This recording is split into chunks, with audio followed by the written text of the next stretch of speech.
Bom dia a todos. Bom, vou dar início a mais um simpósio da SOCESP. Então, é com imensa satisfação que eu dou início a mais um simpósio do nosso departamento em um dos maiores congressos de cardiologia do país. E eu faço agora um convite a todos vocês, inicialmente para nós refletirmos sobre a importância histórica da inserção da psicologia na cardiologia. É importante conhecer a história que nos precede e a importância do pioneirismo de grandes nomes da psicologia hospitalar, que inclusive fazem parte deste evento.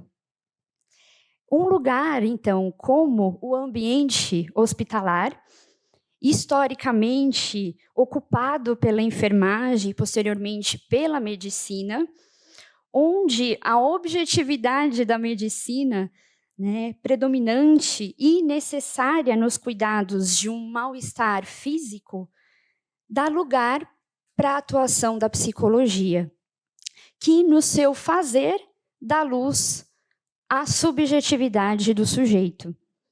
Então, a inserção da psicologia na cardiologia foi um processo gradual, permeado de muitas conquistas, que nos trazem agora ao lugar que ocupamos hoje e nos fazem refletir sobre os desafios atuais que nós enfrentamos.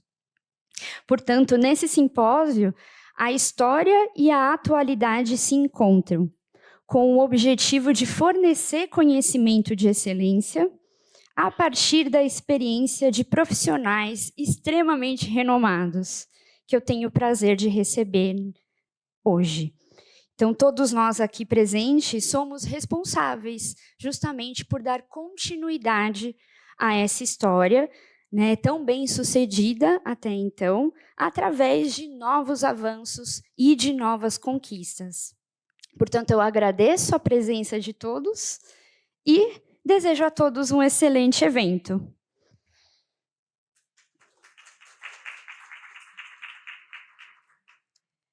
E dando continuidade, como diretora, então, do departamento, eu tenho o prazer imenso de apresentar a nossa primeira palestrante.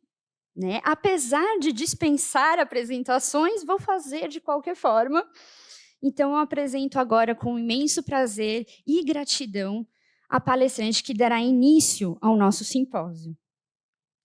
Se alguém ainda não a conhece, sintam-se privilegiados, porque cada encontro com ela é uma nova oportunidade de aprendizagem.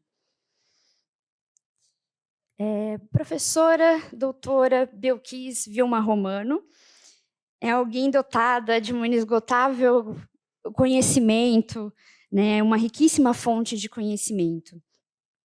Então, a professora tem um currículo muito extenso, que eu vou tentar ser breve, mas é, de fato, uma extensa experiência. A professora possui graduação em Psicologia Clínica pela Pontifícia Universidade Católica de São Paulo, mestrado em Psicologia Clínica pela Pontifícia Universidade Católica de São Paulo, doutorado em Psicologia Clínica, também pela PUC, e livre docência em Psicologia Clínica pela Faculdade de Psicologia da USP.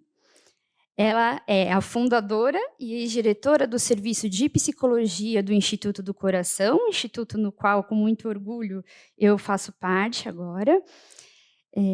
Enfim, é uma das diversas experiências dessa trajetória excelente da professora que eu tenho o prazer de passar a palavra agora para dar início ao nosso simpósio. Por favor, professora. Seja muito bem-vinda e obrigada por ter aceito o meu convite. É verdade, eu sou sua fã. A Patrícia é suspeita, porque ela foi... Você vai deixar o seu telefone aqui mesmo? Obrigada. Sabe que sem telefone, né? Não somos mais ninguém. Então, a Patrícia é suspeita, porque ela foi aluna enquanto eu era coordenadora da faculdade de psicologia da FMU, né? Depois ela virou nossa estagiária, aprimoranda, virou tudo. E agora está contratada. Então, ela é suspeita. E continua sendo minha doutoranda, tinha esquecido esse detalhe. Tão pequeno entre nós dois, entre nós duas. Tá bom, um prazer imenso hoje andar por esses corredores e lembrar, nossa, quando começou esse departamento, né? Porque você parou a minha apresentação, fiquei triste.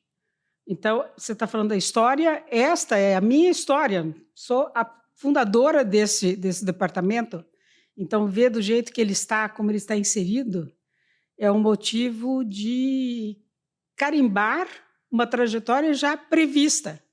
Quando você fala que a psicologia começou com a cardiologia, não, ela não começou, ela começou como ciência, como conhecimento, mas os aspectos emocionais são fortemente vinculados ao coração desde sempre. Então, para os médicos ou para a equipe multiprofissional entender que tinha que ter um psicólogo na cardiologia era uma coisa praticamente natural, uma vez que quando a gente fica nervosa, acelera o coração. Eu vou mostrar para vocês também uma síndrome que é resultado de estresse.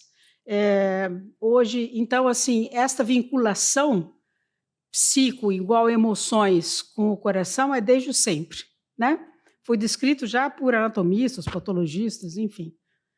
A única coisa é que quando a psicologia passa a ser um corpo de conhecimento, agora sim, com pesquisa, com conceitos, com gols de ciência mesmo, aí ela pode haver alguma dúvida de como ela se relaciona. Por exemplo, nós somos do subjetivo, a parte médica é do objetivo. Então, assim, quanto abaixa, o quanto melhora, né, esse quanto para a psicologia como ciência fica difícil em alguns momentos, mas ela não deve ser impossível. Ela deve nos nortear sempre. Pesquisa, pesquisa, pesquisa. Vocês sabem disso. Meu nome é pesquisa. Muito bem, então temos esse tema que é falar sobre os grandes desafios nessas interfaces entre dois ramos de conhecimento, que são o conhecimento da psicologia e o conhecimento da medicina, né? Nós vamos falar de dados, de trabalhos publicados, de literatura, daquilo que precisa ser ampliado e consagrado. Vamos ver se eu me acerto. Não. Vamos ver. Então, eu tenho que vir para a tela. Passe. Pronto, já fica melhor. Então, esse vai ser o nosso roteiro desse nosso encontro. E nós vamos falar sobre vários aspectos. Então, vou ver se dá conta de ser nessa 1 hora, né? Nós vamos passar, então, eu selecionei como grandes desafios para a psicologia, não nessa interface, mas o desafio da psicologia, naquilo que a gente precisa se modernizar, no que nós precisamos discutir, no que nós precisamos documentar, né? Então, vamos falar sobre as questões éticas atuais, vamos falar sobre os meios eletrônicos para esse acesso, para esse suporte profissional, que hoje está mais do que sacramentado, mais do que desafiador, a mudança na população, principalmente focando as doenças crônicas devido ao envelhecimento da nossa população, as mudanças de perspectiva que nós temos no âmbito da saúde, do curar para o cuidar, a despersonalização dos cuidados e, por último, vamos falar de um novo adoecimento que é a síndrome do estresse pós-traumático. Então, entrando nas questões éticas atuais. Nossa, para quem me acompanha ou quem está perto de mim, sabe que eu sempre falo como um grande desafio aquele livrinho que a gente ganha quando a gente se forma. Esse aqui é o seu código de ética. Bom, primeiro começa assim, é um livrinho. Então, se é um livrinho, o que está escrito vai levar por baixo 5 anos, 10 anos para mudar. E hoje nós estamos correndo mais que as pernas. Então, um código de ética que fica impresso e calcado nos aspectos gerais da psicologia, e nós não vamos falar de aspectos específicos para o desempenho da nossa função, ele se torna rapidamente obsoleto e impõe que o profissional E eu lamento, mas eu gostaria que a categoria rapidamente percebesse a necessidade dessas mudanças e fosse atrás de elaborar essas mudanças, né? Ética, por si só, é uma coisa completamente moderna, up-to-date. Assim, ética é baseada num comportamento da sociedade, é baseado naquilo que a sociedade aceita, é baseado naquilo que a sociedade está vivendo. Isso é ética. Então, a gente vê, por exemplo, tirar foto do paciente na UTI. Estou atendendo esse, olha, tal, confia em mim. Assim. Quem vai falar para você que você não pode usar o celular para isso? Não está no livrinho. O livrinho diz assim, seja uma pessoa boa, não conte nada daquilo que você ouviu e você será feliz como profissional. Nossa, isso aí, assim, eu nasci assim. Espero, né? Então, quando eu vou para a prática, eu tenho muito mais perguntas para fazer do que o livrinho pode me responder. E eu sou desafiada pelos outros. Nós vamos ver um pouquinho mais adiante, eu vou falar sobre marca-passo. E uma das grandes questões éticas, por exemplo, nós temos o SUS e uma limitação de pilhas para trocar no marca-passo. Então, eu tenho uma pilha e tenho uma fila de 10 pessoas que precisam trocar a pilha e uma fila de 20 pessoas que precisam da pilha nova, que nunca implantaram o marca-passo. Pronto, estou num dilema. Essa pilha eu dou para quem? Para aquele que está chegando ou para aquele que já está? É essa a resposta que eu preciso. E quem vai te fazer essa pergunta é o médico. Me ajude. Quem é a melhor pessoa, aspas, ou para quem eu devo dar essa pilha? Eu preciso decidir isso. Temos um pronto-socorro, 2 pessoas, uma de 80 anos e uma de 30, e uma vaga na UTI. Eu preciso decidir naquela hora quem é que vai para a UTI. Então, se eu fizer a votação agora, tenho certeza que vocês vão mandar a pessoa de 30 anos. Mas se eu falar para vocês que a de 80 é a sua avó, a votação muda. Lógico que a medicina está correndo atrás de parâmetros. Então, ela diz assim, não vou pensar em nada. Entre o 30 e o 80, eu vou fazer o seguinte, qual é o score, algum score, para mandar? Quem é que está pior? Pronto, não fui eu que decidi, foi o score. Mas, moralmente, como seres humanos, isso nos leva a ponderar. Se for minha avó não tem o score, peraí, com quem que eu vou falar no hospital para poder levar minha avó lá para cima? Vamos dar um jeitinho, né? Brasileiro, mas enfim. Então, as questões éticas atuais, eu trago um exemplo simples, um recorte que me incomoda bastante, porque também tem a ver com a tecnologia, nós vamos ver lá para diante, um avanço na medicina, que são procedimentos de transplante cardíaco, infantil, adulto, enfim. Então, nós temos uma primeira grande oportunidade de nos manifestarmos como psicólogos diante da oferta e da demanda e dos critérios de distribuição e recepção. Então, a psicologia faz parte da avaliação pré-transplante desse paciente.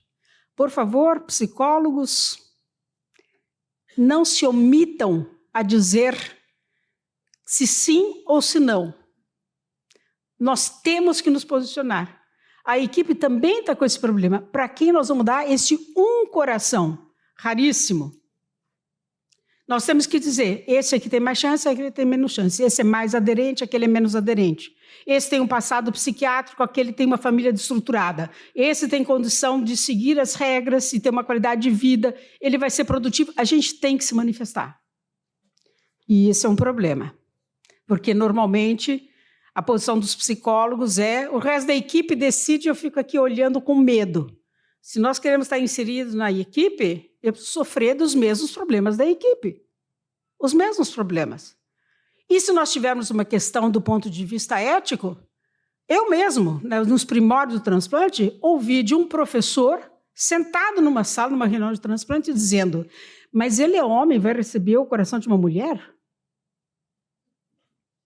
Em que tempo nós estamos? Bom, está certo que já era naquele tempo, né? 70, década de 80, mas de qualquer forma, que pergunta é essa? Então, como participantes da equipe, nós temos sim que levantar a mão e dizer assim, não entendi a sua pergunta, mas o cara é o professor, mas eu não entendi. Então, precisa ter uma formação, um conhecimento, uma segurança sobre aquilo que nós estamos fazendo. E para que viemos? Por que eu estou lá inserida nessa equipe? Uma outra questão bastante que se põe desde sempre é o encontro entre a família do receptor e a família do doador. Vocês estão achando esse tópico interessante? Nos assistam à palestra da doutora Mayra, que traz uma outra questão, que é o receptor querendo ver o próprio coração. Uau! Então, assim, nós temos nuances rápidas que nos assombram no dia a dia. Não adianta levar o livrinho para casa. O livrinho só diz, seja bom. Não serve para nada o livrinho, do ponto de vista do exercício clínico. Nós temos outros avanços que se apresentam como alternativa, que nós também vamos discutir mais adiante, como a implantação de células-tronco. Nós temos o suporte tecnológico, que é o coração artificial, por exemplo. Nós temos uma outra alternativa, vocês acabaram de ler agora, nos últimos tempos, que faleceu um paciente que tinha recebido um coração de porco. Isso daqui ele faleceu agora, mas essa discussão sobre os porcos, principalmente os porcos mini, né, vem desde sempre na Inglaterra, onde se cogitava criar porcos para serem doadores para transplante infantil. Porque como a criança é muito pequena e você não encontra facilmente um doador, então criam-se porcos para serem doadores de criança. Isso provocou uma discussão do ponto de vista religioso, do ponto de vista humanitário, do ponto de vista dos direitos dos animais, enfim. Tem sempre alguém dando um palpite, e esse é o bom da ética, não tem certo e errado. Existe discussão, e existe argumentos, e existe aquele momento da pesquisa e aquele momento da ciência. Esse é o grande desafio.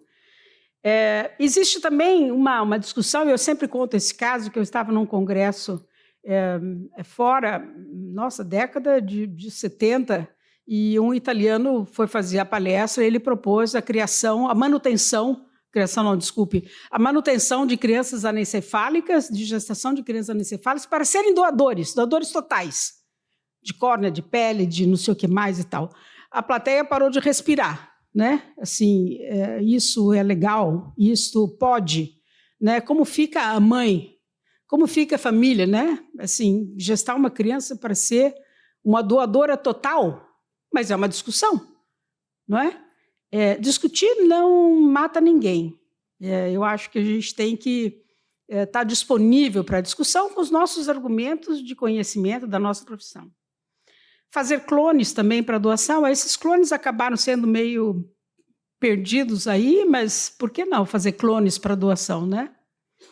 E, obviamente, nós temos uma grande questão também de transplante, que são os doadores vivos, que não são aplicáveis à cardiologia, mas a gente vê trabalhos infindáveis sobre familiares doando rim, familiares se negando a doar rim, e aí criar um problema familiar, porque a pessoa é a única compatível e ela não quer, não pode, mas ela tem direito. Enfim, amplas discussões sobre éticas. O nosso próximo tópico, então, é o uso de meios eletrônicos para suporte profissional. Nós passamos a pandemia, nós passamos a pandemia e as pessoas se perguntaram, nossa, que coisa nova. Não, existem grandes propósitos ou grandes caminhos para usar a internet como suporte para o adoecimento e como suporte para o adoecer, né? Existem, por exemplo, tarefas, quem sabe, existem tarefas de feedback que você preenche na internet, como um questionário, como passos a serem seguidos. Existe até treinamento de relaxamento, respire profundamente, vire para a esquerda, vire para a direita, enfim, levante os pés, sinta a sua cabeça, enfim. De qualquer forma, a internet já era usada. Só que a gente se pegou na pandemia como a obrigação de usá-la, né? Hoje, a indústria farmacêutica tem sites excelentes, todos construídos pela equipe multiprofissional, que ensinam, por exemplo, efeitos colaterais, como manejar a medicação, como administrar uma medicação numa criança problema. Enfim, são prescritos por profissionais da saúde, são acompanhados por profissionais da saúde e são excelentes. Mas é a indústria farmacêutica que está fazendo, né? E o objetivo dessa internet, desse acesso global ou geral, vamos chamar assim, da internet, visa que as pessoas sejam tratadas, possam ser acompanhadas, possam estar atentas, por exemplo, podem servir de guia para uma família a respeito de efeitos colaterais e de como lidar com esses transtornos que eventualmente possam surgir.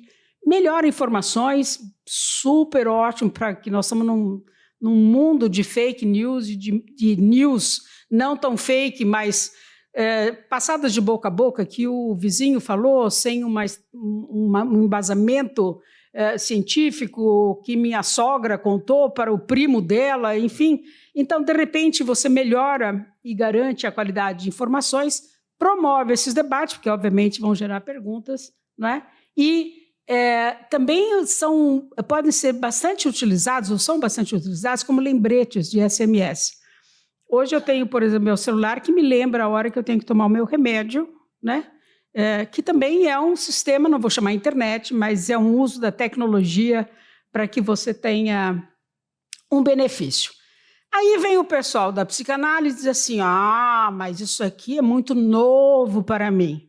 Eu conto para vocês que esse trabalho, o primeiro trabalho psicanalítico que usou a internet foi em 1951, porque esse paciente tinha fobia de sair de casa.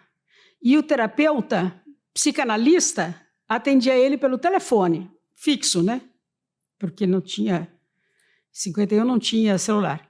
Atendia ele pelo fixo. E o paciente relata muitas melhoras, porque, por incrível que pareça, ao ouvir a voz na orelha, ele remeteu a ligação dele com a mãe, que era a primeira voz que ele ouvia. E isso fazia com que ele contasse coisas, ou se acalmasse, ou tivesse uma relação de uma maneira bastante interessante. Então, até os psicanalistas, nós podemos derrubar com essa informação de que a internet é nova, é um desafio, não serve para nada, vamos pensar e não sei o que mais. E eu vou dizer para vocês, a internet, ela tem, quer dizer, o uso da internet, agora da imagem, dessa nova relação terapêutica, o pessoal sempre fala assim, um dos focos, né? A gente precisa olhar para o paciente, ver como ele está se comportando. O que se rebate é o seguinte, quem nunca recebeu uma carta de amor não sabe como o outro está se comportando. Porque ao escrever uma carta de amor, é uma carta, é um papel, eu percebo no texto como essa pessoa está se comportando. Então, eu não preciso vê-la. Vê-la é bom, mas eu posso, através de um papel, também entender quais são os sentimentos. Então, por que não olhar na tela e perceber essa pessoa? Perceber mesmo, né? Essa é uma coisa bem fraca. Bom, a outra questão é a confidencialidade. Bom, isso é verdade. Porque se eu estou na minha sala, mostrando a minha imagem, eu não sei quem mais está na sala, nem desse lado, nem daquele lado. Eu também não sei quem é que está atrás da porta, ouvindo ou não. Bom, mas isso não é exclusivo dos meios eletrônicos, né? Eu também já entrei em muitos consultórios médicos em que o médico fala assim, eu estou treinando a pessoa e eu não posso falar, então você sai porque eu não quero que fique. Mas, enfim, né? Outra questão para a qual nós precisamos nos preparar é o manejo de emergências, porque a internet hoje ela é acessível a qualquer hora do dia e da noite. Então, o que nós vamos combinar? Não é mais terça-feira às 15 horas. Pode ser terça-feira às 19, às 20h30, pode ser no domingo de manhã, pode ser meu cachorro morreu e eu estou precisando de ajuda, enfim, a qualquer hora. Então, nós precisamos discutir. Quando eu falo discutir, eu digo até registrar. Como é que nós vamos contar para o outro, aquele que eu estou treinando ou aquele que está chegando, o que ele pode e o que ele não pode fazer? Eu tenho uma experiência clínica, mas o outro que está chegando também precisa se apoderar dessa experiência ou dessa diretriz clínica. Então, nisso é que nós temos um corpo de conhecimento que precisa ser registrado e para ser transmitido. Esse é o nosso grande desafio. A mesma coisa é a sincronicidade dos contatos. Eu sei que muitas pessoas falam, eu estava atendendo fulano, e ele se mudou de país. Bom, o que é de noite para mim é de manhã para o outro. Então, nós precisamos até vencer esse desafio de a gente ter essa sincronicidade. Como é que nós vamos discutir essa sincronicidade? E, para isso, então, eu estou falando sobre a formação desses novos terapeutas. Como é que a graduação Tá bom, graduação e ensino básico. Como é que após a graduação, em termos de especialização, de residência, de aprimoramento, do meu ponto de vista, absolutamente prioritário para qualquer coisa. Qualquer coisa. Eu vou sair um pouco da cardiologia. Vocês vejam, por exemplo, nós tivemos alguns acontecimentos em escolas. E aí falaram assim, pronto, precisamos contratar 500 psicólogos. Uau, vamos botar nas escolas. Pergunta, qual é a formação dessas pessoas? São todos de psicologia escolar ou qualquer psicólogo é capaz? Pelo amor de Deus, do que nós estamos falando? Então, para mim, a formação especializada depois da faculdade é absolutamente imprescindível. Não tem negociação. Não tem. Bom, e esse novo terapeuta também precisa ser esperto na agilidade em lidar com os meios eletrônicos. Tá bom, vocês nasceram com o telefone na mão agora, receberam na maternidade, né, o iPhone 15 como brinde, mas mesmo assim, nós precisamos ter um treinamento, um acesso a aplicativos, ou sei lá o quê, enfim. E cumprir uma legislação que eu espero que seja revista a respeito, revista não, implantada até, né? A respeito de como você usa e o que é básico para a sua formação para você proceder ao atendimento. Mudanças na população. Aí eu pus uns velhinhos aí animados. Eu gostaria de começar fazendo um recorte para vocês. Até a discussão sobre o que é envelhecer é importante. Então, vocês vejam, no Brasil existe uma legislação que diz o seguinte, 60 anos é velhinho. Na Europa, são 80 anos. Então, até a discussão sobre a mudança da população tem que ser feita. 60, talvez porque nós sejamos mais pobres, talvez porque o pessoal está mais na roça, mas aquelas filas prioritárias, por exemplo, na Europa não existe. E se existir, é acima de 80 anos. É com problemas de locomoção, porque senão você vai para a fila. Então, implica-se que o envelhecimento realmente seja ativo, né? Que você tenha uma saúde, o que se espera de um envelhecimento bem-sucedido? Que você tenha uma saúde física aceitável ou que você saiba manejar as suas eventualmente, não sei se indisposições ou sei lá o quê, vamos ser bem suaves, né?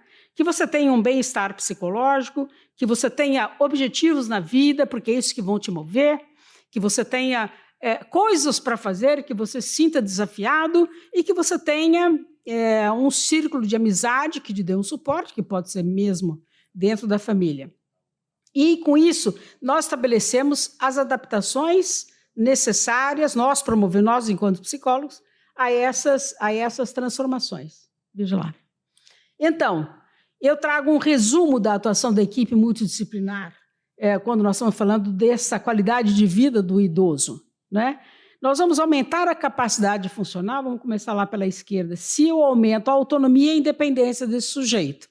Então, minimamente, eu tenho restrições para alguma coisa, eu sempre brinco, dê uma tarefa, o senhor fica encarregado de apagar as luzes da casa quando todo mundo vai dormir. Então, ele tem um objetivo, ele tem um cuidado, né? Aquele triângulo biopsicossocial, hoje ele não é mais só biopsicossocial, né? Ou então ele tem partes do social, por exemplo, quando nós falamos de envelhecimento ativo, o social, por exemplo, é uma coisa muito cruel, né? Porque hoje a sociedade valoriza quem produz. Produz na enxada, produz saindo para o escritório. Então, se você produz em casa, é aquela conversa das donas de casa. Você faz o quê? Não, sou só dona de casa. Só dona de casa? É um trabalho exaustivo. Assim, mas não se reconhece, porque ela não produz. Assim, a mesma coisa a pessoa idosa, que, aliás, produz, né? Tem muito jovem em cima da pensão do sujeito, então essa é uma produção, ela está mantendo pessoas. Mas como ela não sai, ela fica em casa, então ela perde o valor, né? A depressão, como é inevitável, né? Diante de todas as perdas de papéis, perda até de entrada de dinheiro, perdas de tudo, perdas de locomoção, enfim. Para nós aumentarmos essa depressão, a gente precisa aumentar a autoestima dessa pessoa, isso, responsabilizando ela por alguma coisa, dando um suporte efetivo de carinho, de amor, de reconhecimento e aumentando a sociabilidade dela. Velhinhos não dormem, vocês sabem disso, ou dorme durante o dia, não dorme à noite. Mas se a gente melhora, se a gente intervém no sono, a gente mexe na vitalidade e diminui a irritabilidade, né? Se nós colocamos um significado para a vida, a gente diminui a depressão, então nós vamos cair lá para a esquerda, aumentando a autoestima e a sociabilidade. Vocês vejam que esse círculo aqui está absolutamente integrado, uma coisa com a outra. E se a gente melhora a nutrição, que a gente também sabe que velhinho não come, né? Ou fica difícil de comer, né? Se a gente melhora a nutrição, a gente melhora a vitalidade. Melhorando a vitalidade, você melhora a insônia. Melhorando a vitalidade, você melhora a capacidade funcional e assim por diante. Então, esse é um quadro bem resumido dos nossos desafios. Agora eu vou fazer só uma última frase nesse tópico aqui. Eu não sei por que cargas d'água alguém escreveu em algum livro que psicólogo tem que fazer psicologia infantil. Eu não entendo. Se eu tenho 100 alunos, 90 vão fazer psicologia infantil. Acho que é porque o paciente não critica, né? Porque é moleque, é pequeno, bebê, assim, não pode avaliar o trabalho do outro. Eu não entendo bem direito por quê. Será que porque a profissão é feminina? Eu não entendo. E vocês estão todos no caminho errado, porque a população está envelhecendo. Então, vocês têm que fazer psicogeriatria para todos os aspectos. É o único jeito de ganhar dinheiro. Assim, não tem outra possibilidade. Né? Saiam dessa coisa de pegar o bebê no colo. Vai cuidar de velhinho. Seus familiares, seus cuidadores, enfim. Aí é que está o caminho da roça. Mudança de perspectiva. Nós estamos saindo desse cuidado, dessa cura, para um cuidado. A medicina também está desafiada para isso. Vamos, próximo slide. Então, a Organização Mundial da Saúde já percebeu esse movimento em 2002 e estabeleceu os princípios para os cuidados paliativos, que todo mundo já sabe, eu só vou passar rapidamente. O primeiro grande princípio é ninguém merece ter dor. Esse é o primeiro princípio. O segundo princípio é tem sempre que ter dignidade. O terceiro princípio é converse com o seu cliente. Pergunta para ele o que ele quer. Não menospreze. Eu também já fui em consulta, por exemplo, com um pai idoso, e a pessoa falava para mim, ele tem a hemoglobina tal, então nós devemos fazer, espera só um pouquinho, o cliente não sou eu. O cliente é ele. Por que você não conversa com ele? Eu aqui sou a planta. É com ele que você tem que conversar. Eu estou te ouvindo. Mas olha para ele. Nem olhar. Então, nós estamos discutindo cuidados paliativos, que é uma coisa grande. Olhem para a pessoa. Façam contato visual. Sabe aquele lá de fazer ele participar? De ele entender? De ele ser respeitado? De ele ser incluído? Então, comece olhando. Olhando. É difícil, né? Eu também não precisei fazer psicologia. No meu tempo eram 6 anos. Fiz 6 anos de psicologia para descobrir que eu tinha que olhar para o cliente. Até na loja. Estou aqui à sua disposição. Se a senhora quiser ver a arara... Não, é assim, olha para a mulher e fala, estou aqui à sua disposição.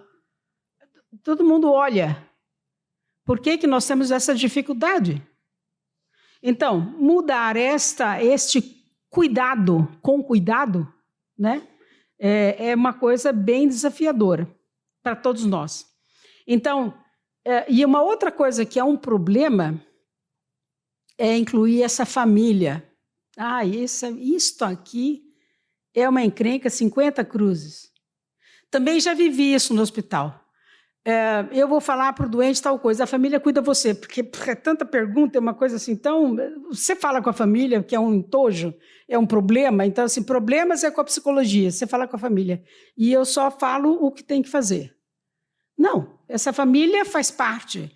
Esse sucesso da aderência ao tratamento, do cuidado, vai passar pela família e do suporte que a pessoa tem, né? Nós já vimos naquele círculo, aquele desafio para a equipe multiprofissional, de que nós precisamos aumentar a aderência desse sujeito, e a aderência vai passar pela família e pelo seu cuidador.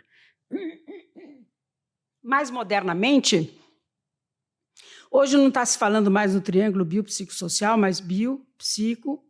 social e espiritual. Então, respeitar e incluir essas questões da fé, né?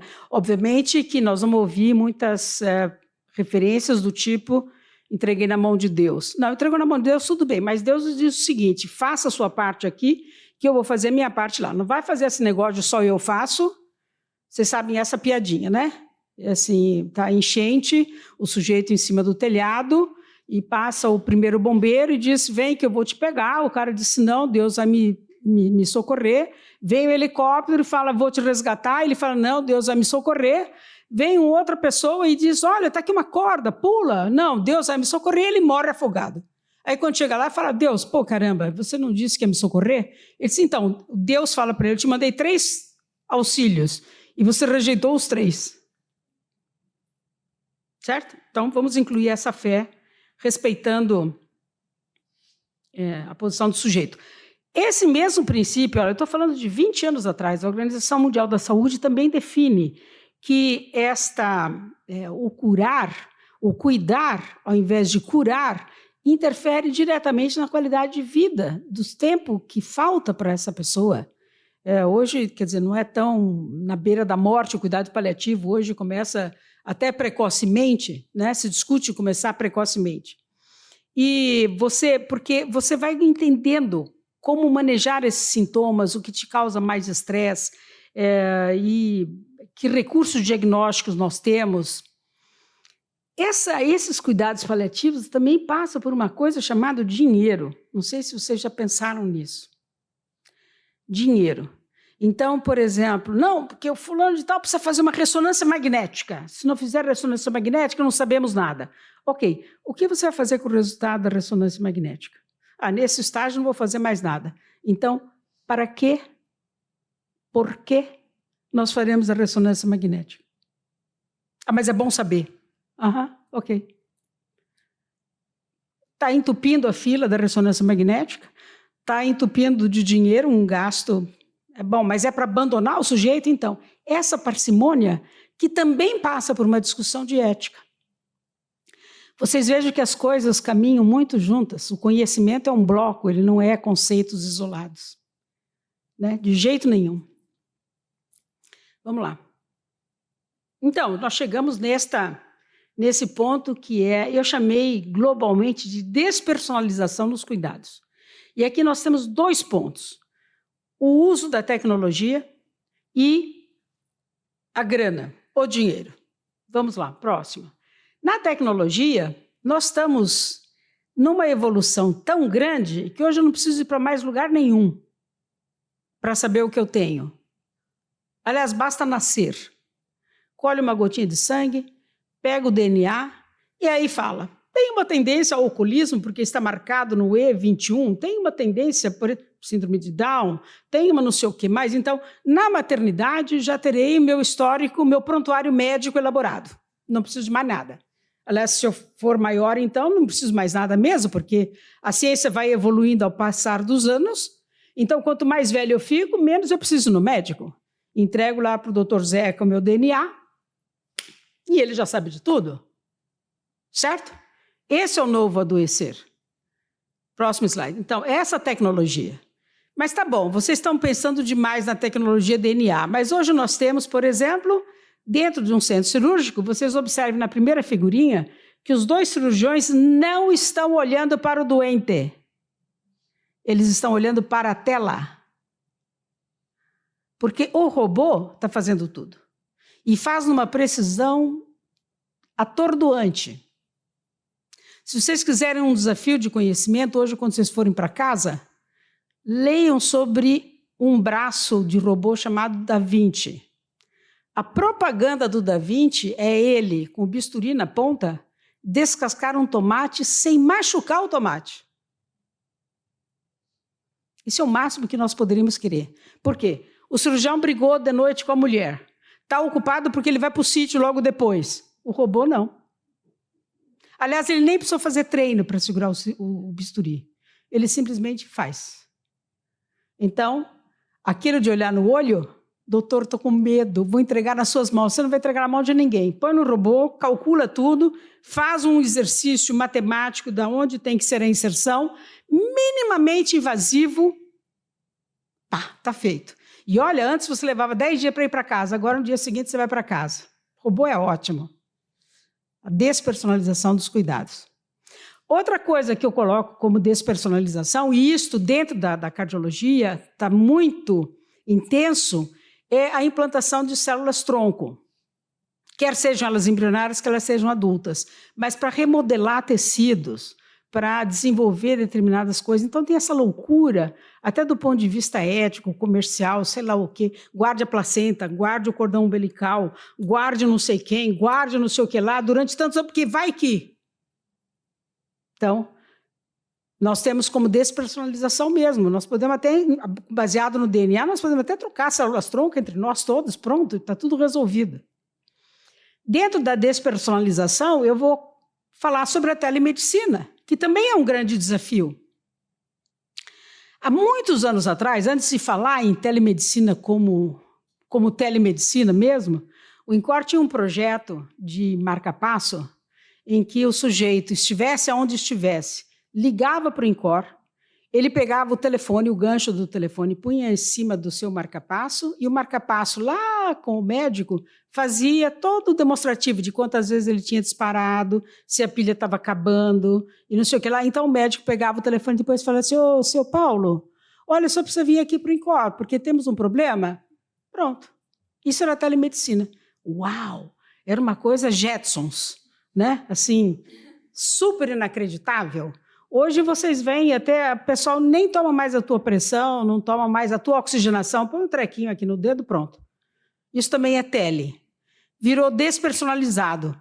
Aliás, é um problema, porque qual é o treino e a formação dessas pessoas? Porque tudo a gente só lê a máquina. Nós perdemos a capacidade de apalpar. E tem uma máxima na medicina que é a clínica é soberana. E eu me pergunto como é que nós vamos rever esse texto sobre o que é clínico. O clínico passou a ser uma tela, né? A tela é soberana. Bom, é um problema, né? E os equipamentos implantáveis também nós estamos despersonalizando os cuidados. E aí eu falo, por exemplo, marca-passo e desfibrilador implantável. Eles melhoram a qualidade de vida, eles não têm impacto colateral ou adverso no estilo de vida, quer dizer, posso continuar fazendo tudo que eu fazia antes, porém, gera um grande desconforto ansiolítico nesses pacientes, do tipo, estou dependendo da máquina, não sei quando ele dispara, não sei quantas vezes disparou, eu nem estava sentindo nada e funcionou. A pilha. Quando a pilha vai acabar? E a resposta é, nós não sabemos, depende de quantas vezes ela foi utilizada. Ai, que ótimo! Então pode acabar amanhã ou pode acabar no meio das férias. Então, esta ansiedade, apesar de ser um bom, você tem um componente emocional preocupante, que é lidar com isso. Além da exposição, né? Em todo lugar que eu vou, eu preciso contar para as pessoas que eu tenho uma coisa dentro de mim. O senhor passa por uma porta separada. Ah, o senhor vai no banco, então não precisa entrar por aqui, passa por lá. Me avise, assim, o tempo inteiro eu preciso estar lembrando de que, apesar de eu estar saudável, eu estou doente, né? Eu tenho um recurso tecnológico que me obriga a ser uma pessoa diferente. E trago para vocês também, como tecnologia, o suporte do coração artificial, que é uma ponte para pacientes que estão na fila de transplante, que estejam muito ruins e que não tem, e que precisam ficar esperando esse coração chegar e que precisam de um tempo para não morrer, né, até esse coração chegar.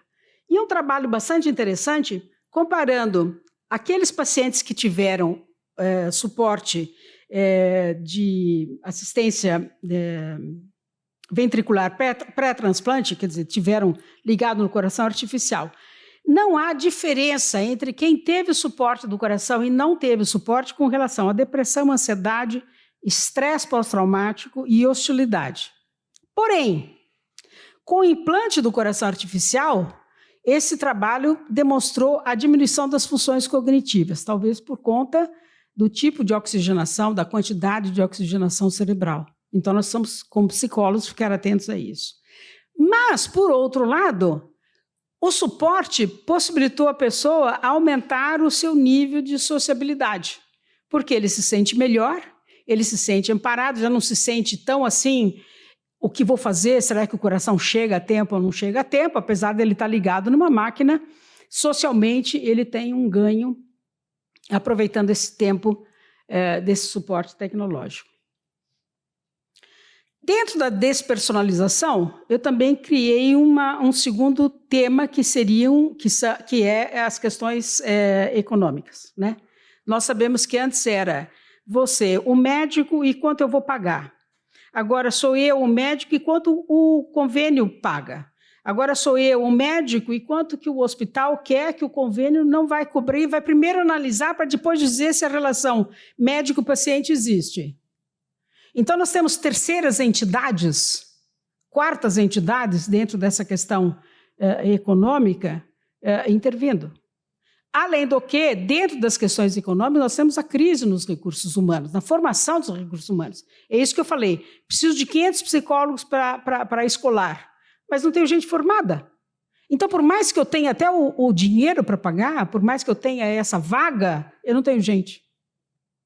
Além do que, nós temos outra parte que não tem gente mesmo, né? Porque não tem vaga, ninguém paga. Mas, enfim, a crise nos recursos humanos também interferindo nessa despersonalização.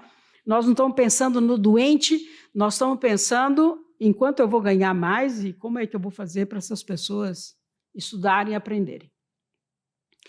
O nosso último tópico é esta nova síndrome que surge, que nós temos que estar atentos, que é a síndrome do estresse pós-traumático.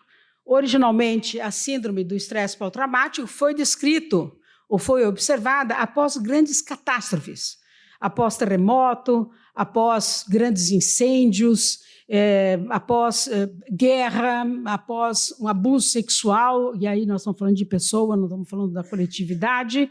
E esse estresse pós-traumático, ele é descrito como conceito como sendo um contínuo. Ele não é um momento que começa uma coisa e acaba. Esse é um contínuo de respostas que o sujeito vai ser obrigado a ter, de adaptação, de combate à depressão, à ansiedade, enfim, de luto, de drogas, enfim. Alguns trabalhos indicam que mais de 90% dos adultos têm sentimentos até 2 anos depois do evento. Sentimentos de abandono, de medo, de insegurança, enfim. Ele é mais do que luto. Mais do que luto. Porque ele tem a ver com os índices objetivos e subjetivos. Os índices objetivos são o quanto dano físico ele viu ou ele teve depois do evento. O quanto ele presenciou de morte e de quais as mortes significativas para ele. Morreram todos os vizinhos. Eu saí para ir na padaria, caiu a casa, morreu todo mundo que estava dentro de casa. Então, a visão de cenas grotescas, até assim, pessoas mutiladas, pessoas... até de notícia, né? Nós estamos vendo na África aquele soterramento de 2.000 pessoas de uma vez só, e sem saber como chegar lá embaixo, né? Eu fiquei pensando na pessoa embaixo porque ela pode não ter morrido imediatamente. Você imaginou você estar soterrado? Assim, é bem complicado, né? Os índices objetivos para a síndrome de pós-traumática são, por exemplo, a perda de bens materiais. E aqui é uma coisa bastante interessante. Os estudos mostram que você perder o fogão da sua casa tem um significado diferente de você perder a sua cama. Porque você tem uma ligação com a cama e não uma ligação com o fogão. Então faz uma diferença do que foi que você perdeu. Se você perde a casa ou se você perde o carro, por exemplo. É uma ligação um pouco diferente. É muito mais impactante você perder a sua casa, né? A menos que você fosse motorista do Uber. Talvez perder o carro fosse mais significante. Mas, de qualquer forma, nós começamos a cair dentro, nós saímos dos índices objetivos e passamos agora para os índices subjetivos. Então, se eu tenho medo de morrer, se eu me sinto frágil, se eu estou num momento de fragilidade, por exemplo, acabei de perder, sei lá, o meu pai e, de repente, agora tem avalanche, perco tudo. Então, assim, é luto sobre luto. Então, você vai acrescentando nessa sua história coisas, e isso vai fazendo com que você tenha mais chance de ter a síndrome pós-traumática. E o mais importante sobre isso é a perda significante do controle. Quer dizer, nada estava em mim, a terra começou a tremer, caiu, choveu muito, todo mundo ficou afogado, eu tive que sair nadando, então assim, você não tem mais controle. E isso daí tem um impacto muito grande no estabelecimento e na manutenção da síndrome pós-traumática. Então, eu estou falando dessa nova síndrome. Então, nós vamos sair dos terremotos, nós vamos sair dessa coisa mais da natureza, ou vamos sair, por exemplo, da guerra, e vamos entrar nas doenças crônico-degenerativas, que é a mesma descrição. Eu vou perder o controle, eu tenho medo de morrer. Que impacto isso vai ter do ponto de vista financeiro? Como é que a minha família vai ficar? Por exemplo, se eu sou o provedor, como fica a família? Ou se eu sou um bebê, e aí, em cima de mim, a família colocou toda uma expectativa, e essa expectativa vai embora. Então, vocês vejam, nas doenças crônico-degenerativas, nós temos agora a descrição, a transposição dos eventos externos para um evento de saúde da síndrome pós-traumática. Então, obviamente, nós temos que levar em consideração os dados objetivos e subjetivos. Então, como esse diagnóstico foi feito, onde ele foi feito, se eu duvidei do diagnóstico, se eu tive, por exemplo, num hospital com menos retaguarda, eu vou dizer, eles erraram, se eu tivesse sido atendido antes, enfim, você vai acumulando interpretações, ou você vai acumulando dados a respeito da fortaleza dessa síndrome pós-traumática. E você vai ficando mais ou menos eficaz de lidar com as coisas da vida mesmo. Assim, antes eu trabalhava fora, depois que eu fiquei doente, eu desisti, não quero mais nada. Antes eu ganhava dinheiro, agora eu vou gastar tudo. Você muda a tua posição, enfim. Mas existem, obviamente, dentro das crônico-degenerativas, uma escala de adoecimento que é mais ou menos vinculada ao surgimento da síndrome pós-traumática. Né? Receber um diagnóstico de câncer, fazer uma quimioterapia durante anos, receber uma proposta de transplante cardíaco, assim, é que a gente não consegue entender, mas a pessoa está na beira do precipício quando ela recebe essa proposta do transplante. Ou faz o transplante ou morre. Bom, mas eu posso fazer o transplante e morrer, é verdade, mas aqui eu tenho um step, né? Eu posso fazer o transplante e morrer, senão eu morro direto. Então, é um evento bastante assolador do ponto de vista de insegurança. E, obviamente, a síndrome pós-traumática acontece também nos familiares e cuidadores.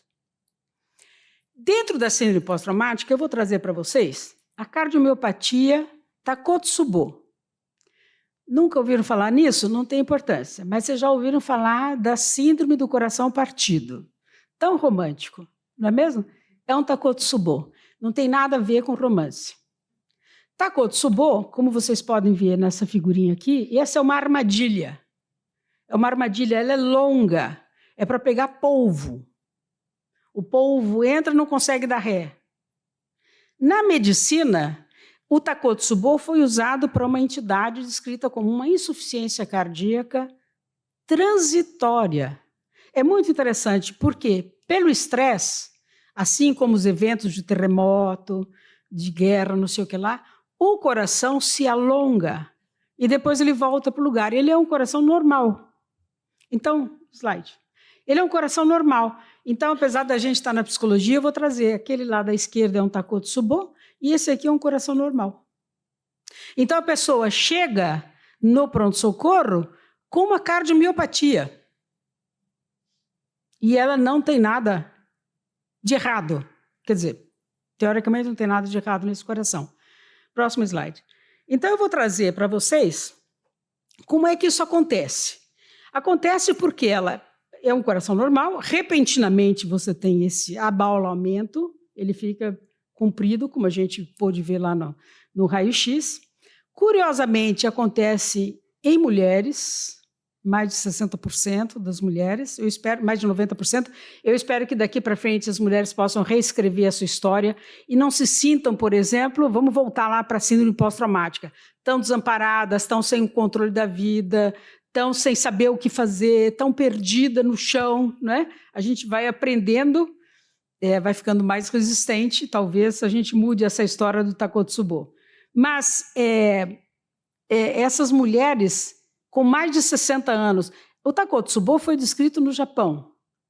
A primeira vez que apareceu, talvez essas mulheres fossem mais submissas mesmo, elas tivessem menos controle. E com mais idade tinha uma história de menos controle mesmo, uma história da cultura, de ter menos controle sobre a sua própria vida. Então, diante de um evento na qual ela tinha perdido o controle, ela tem esse abalamento do coração. Vamos lá. Então, eu trago o primeiro trabalho japonês de 2004, né, fazem 20 anos, em que ele descreve o terremoto. Teve um terremoto numa cidade no Japão, e eles acompanharam o pronto-socorro para ver quantas pessoas entraram com essa cardiomiopatia. Então, vocês vejam, 4 semanas após o terremoto, nós temos 25 casos de Takotsubo. 4 semanas antes do terremoto, tiveram 1 caso. Então, fortemente vinculada ao terremoto. Para vocês terem uma ideia, em 2003, no pronto-socorro, entraram 0 pessoas, e em 2002, 1 pessoa. Então, está definitivamente ligado à presença do terremoto. Dessas 25 pessoas estão assim distribuídas, 16 casos na primeira semana do terremoto, sendo 1 caso imediatamente após o primeiro terremoto e 10 casos após algumas horas. Então, ligado ao evento. 5 casos persistiram em 2 semanas. 4 casos persistiram por 3 semanas. E nesta amostragem, aí sim, 96% das mulheres e com idade média de 71 anos. Então, vocês vejam que o estresse violento, mas ele é violento segundo a sua interpretação. Ele é violento segundo alguns parâmetros, que são subjetivos. Apesar de eles serem objetivos, eles também são subjetivos. Então, eu trago para vocês, eu espero que a SBC faça o trabalho para a gente entender o que vai acontecer agora com o Rio Grande do Sul. Porque a catástrofe, nós estamos acompanhando o tempo inteiro, ela tem as repercussões de um terremoto, de uma guerra, enfim, e as pessoas perderam coisas significativas. Primeiro. Segundo, a perspectiva de reabilitação, de reorganização é a longuíssimo prazo. Não é? Então, eu espero que a gente tenha, daqui 1 ano, 2 anos, a gente tenha o Takotsubo gaúcho, para ver como é que a gente anda. Aqui no Brasil nós temos alguns trabalhos. O primeiro trabalho, inclusive, foi descrito no interior de São Paulo após uma discussão com a vizinha. Ela brigou tanto com a vizinha que foi parar no pronto-socorro. Vocês imaginem a vizinha como é que ficou culpada, eu espero, né? Para encerrar, então eu vou voltar na parte provocativa com o pessoal da psicanálise, que eu acho que são os conceitos mais engessados, né? Mais quadrados, assim, mais difíceis de serem cutucados para uma evolução ou para trazer para o presente, né? Em algum lugar eu li lá, o direito à saúde provoca reivindicações e uma medicina cada vez mais técnico-científica que dá pouco lugar ao sujeito. Eu pergunto, eu sou o sujeito, e aí eu vou mostrar o meu paradoxo. O que é que nós queremos como pessoa? Pensem vocês. Eu quero que o nosso corpo, que o meu corpo, seja invadido, aspas, sem cortes. Antes de ir para a cirurgia, não tem um remédio? E se tiver um remédio, não tem sabor hortelã? Porque eu odeio xarope doce. Então, eu quero que o meu corpo não tenha cortes. Lembra do furinho do robô? Ah, então eu quero o cirurgião sem me olhar. Eu quero o furinho. Ou não? Eu quero participar das decisões. Então, aquele paciente não existe mais. Quando eu chego no médico, esses dias mesmo, eu fui ao médico para fazer controle anual, levei os meus exames, eu falei, eu tenho algumas perguntas. Ela disse, eu sei, você já olhou tudo. Antigamente, abrir um envelope antes do médico era uma tragicomédia. Como assim você ficou olhando os resultados? Hoje, aliás, não só olho, como discuto, porque eu ponho lá no Dr. Google e já chego, já discuto com a vizinha, você teve? Ah, e aí, qual foi?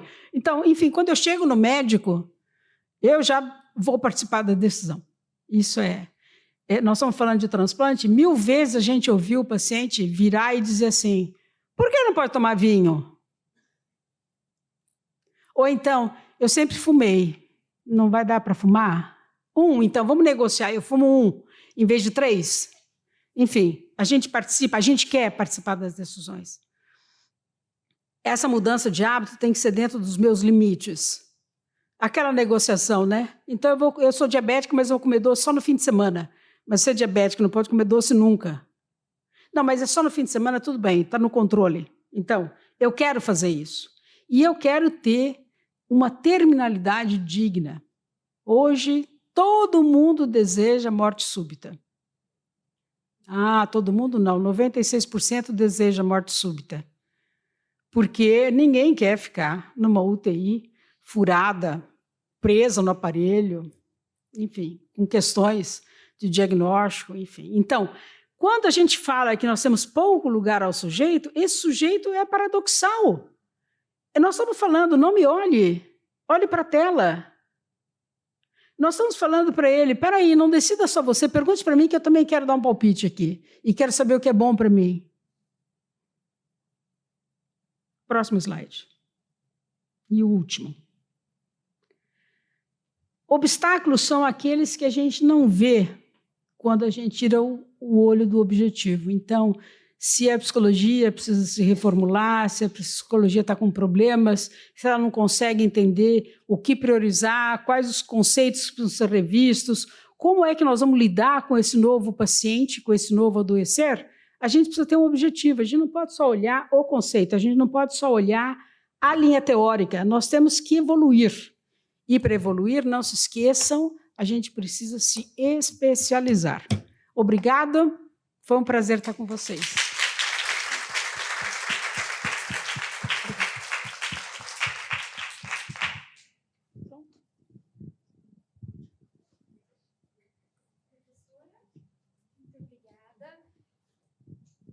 Mas, na verdade, tem um momento muito especial que vai acontecer agora.